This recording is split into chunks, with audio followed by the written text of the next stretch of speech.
Hey, this is me building a $10,000 a month business in public, recording every single day to keep myself on track. Now, the way these normally go is answer questions from you guys in the comments below these videos, whether it's on how to grow an AI automation business, how to run a business in general, what I'm doing, or maybe what I ate today.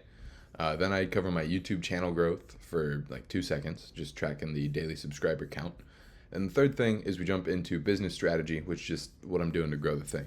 Now, today, we're not going to be doing any business strategy because I am a bit under the weather and not feeling too hot, but I do want to knock out these questions from you guys just because I didn't really get anything meaningful done today, so I don't think it'd be very valuable to go over. All right, from George Hernandez. I liked how you showed real loom and replies. It was talking about yesterday's daily update. For your offer, do you include the email inboxes and domains in the service? Or do you have an agreement in case they get clapped?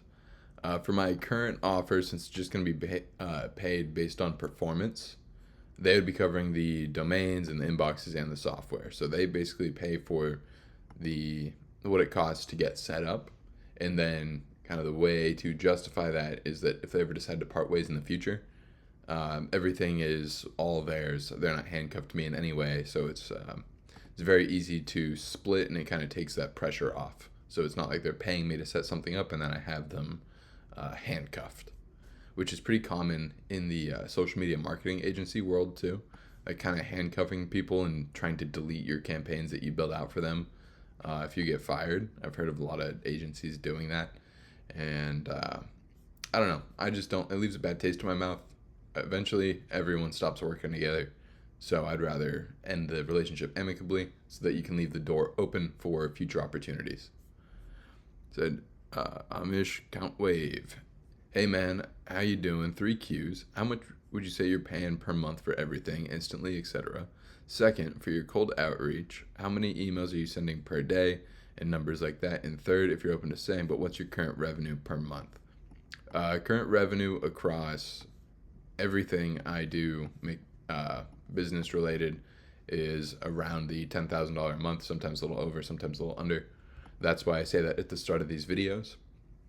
The AI agency itself is like costing me money right now just because my attention's so split and I haven't landed any clients yet for it.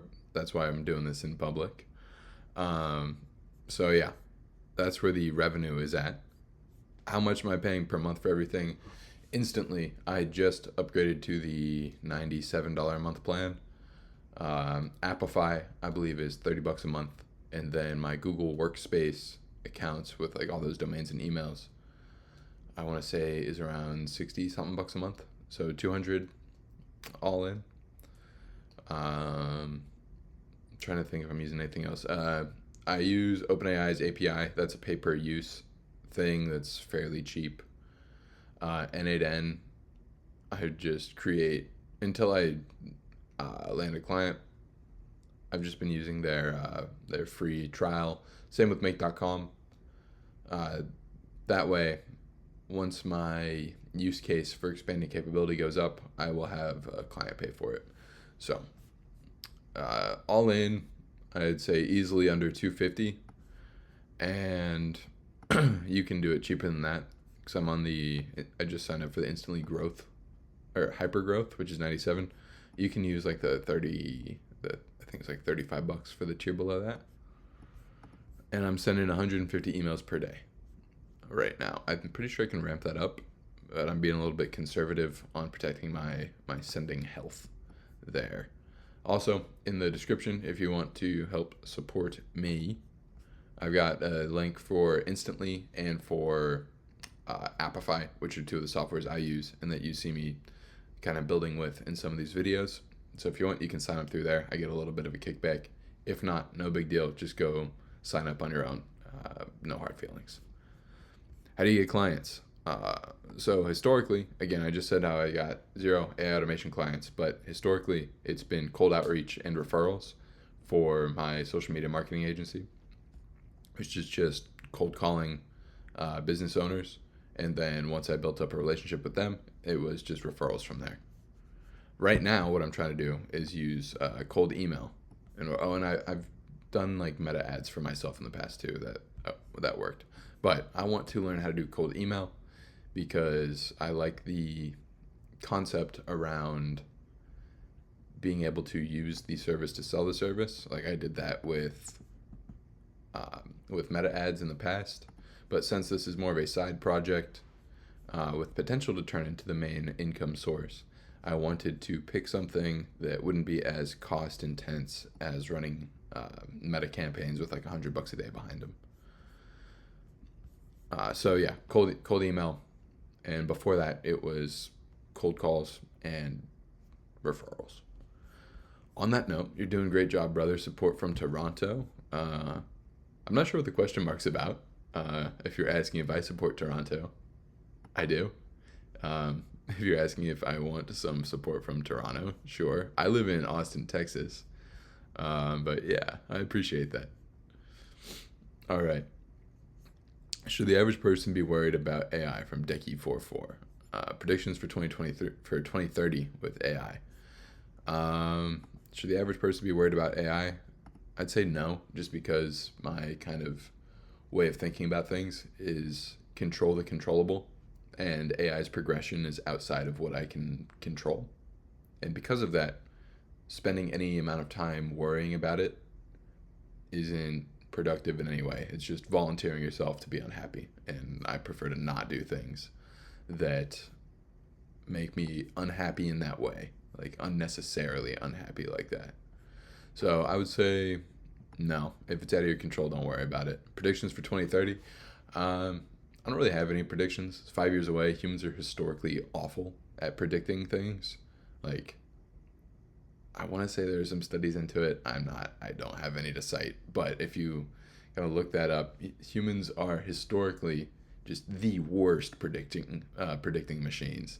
But all of that aside, I would say 2030 predictions.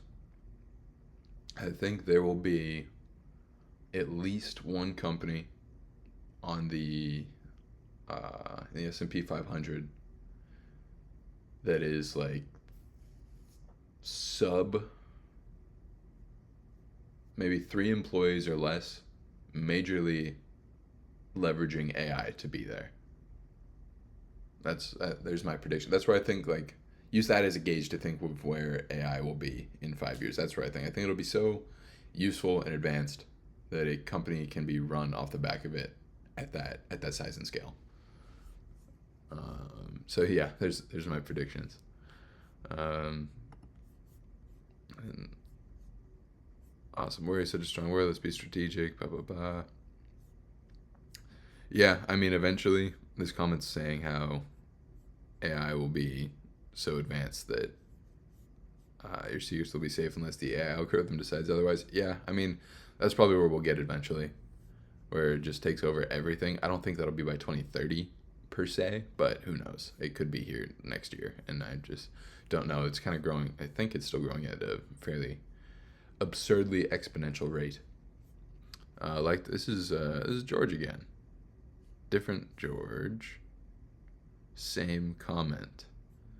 Suspicious George. Very suspicious, but I already answered that question, so I'm going to skip over that one.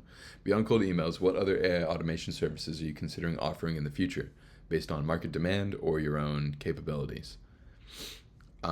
Pretty much, I mean, I'm going to offer based off demand, of course. If it's not useful, just kind of cut it. But things that save time, generate revenue. So whether that's different forms of lead generation, lead nurture, appointment confirmation, appointment booking, sales. Then beyond that, it would be helping with like onboarding and fulfillment, and then maybe AI personalizations to increase retention, upsell them into other, basically identify where they're at and upsell them into the proper higher level services that a business might offer. I think there's some useful automations around recruiting and kind of sifting through that whole process. But there's nothing in particular that I'm hard set on. I think it's it's a case by case basis that I will eventually be able to construct frameworks around based on what I see is actually driving value for the different businesses that I work with. So I'm not, I do not have a technical background in coding or anything, so I plan on staying away from the super technical uh, services. But I think there's still a large enough gap in the market to where no code tools can solve meaningful issues that business owners face, and so that's the gap that I'm trying to fill. Roman, have you ever accidentally sent an AI generated cold email to yourself? Did you try? No, I have not sent it to myself yet. I do get sent cold emails all the time, constantly though. But no, I've never bought anything from them. Oh, I'm so sorry. I'm so sorry, you guys.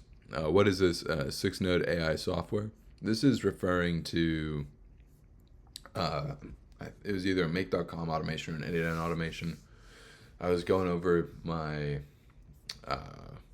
cold email icebreaker, which basically just like 6 things like this that just feed into each other. But I would not call that oh God. Okay. I would not call that a software by any stretch of the imagination. I'd call it a tool, but not a software. But what it is just as what I was going over in that loom. All I was doing was showcasing one of the many tools that I can construct and use in order to generate profit for that business. In this case, it would be using that tool in order to hyper personalize the first couple of lines of a cold email. That way, the open rates go skyrocketing upwards and they get more business. I don't like to frame it as a software just because I think that's a little bit, it's lying, to be honest. I just don't really think of it as a software. Maybe that's a limiting belief that I have, but I would call it a tool, not a software. All right, so let's jump into stats real quick, and then we're going to call it after that. So 167 had some massive growth. I really appreciate it. All of y'all are doing great. Another 10%er day right there. I think it was a combination of starting with revenue, which gives me a bit more credibility, and then I basically overviewed the plan for the video and looped in what's going on at the end of the video. That way it gave the viewers a reason to continue to watch, kind of painted the journey for them. And so I think if that is more enjoyable to watch, I think I'm going to continue on with that trend and kind of just provide better intros so that it's more interesting. But that's it for today. And I will see all of you lovely, lovely people tomorrow.